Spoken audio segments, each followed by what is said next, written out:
আচ্ছা, আমি মডেলকে জিজ্ঞেস করতেছি, মডেল তুমি দেখো তো তোমার দুইটা ব্রু এক আছে কিনা আয়নাতে। একটু তোমার উপর দুইটা নিচ হয়েছে। আর আর কি আছে? একটু উপর নিচে আছে, ঠিক আছে। আর আর দেখো। আর বুঝতেছি না।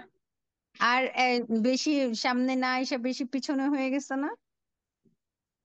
এটা বুঝতেছি না, কিন্তু একটু উপর নিচ হয়েছে।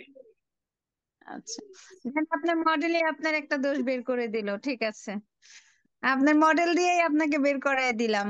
আচ্ছা, বুড়ো হচ্ছে আমরা সবসময় নোজ থেকে নোজের যে কর্নারটা আছে সেই কর্নার থেকে হচ্ছে বুড়ো শেপটা তুলি, হ্যাঁ। তো আপনার এই জায়গা দেখেন, কপালের যে টি জোনটা আছে, কত কত ফাঁক দেখছেন? দুইটা বুড়োর ফাঁক দেখা যাচ্ছে, কত জি, বেশি দেখা যাচ্ছে দেখেন। হুম। জি। এইটা হচ্ছে একটা, আরেকটা হচ্ছে ও তো বললে উপর নিচ হয়েছে, ওইটা হচ্ছে দুইটা নিচে দিয়ে হচ্ছে আপনার রাউন্ড করে আনার দরকার ছিল, সেটা না হয়ে একটা সমান হয়েছে, একটা রাউন্ড হয়েছে, এটা।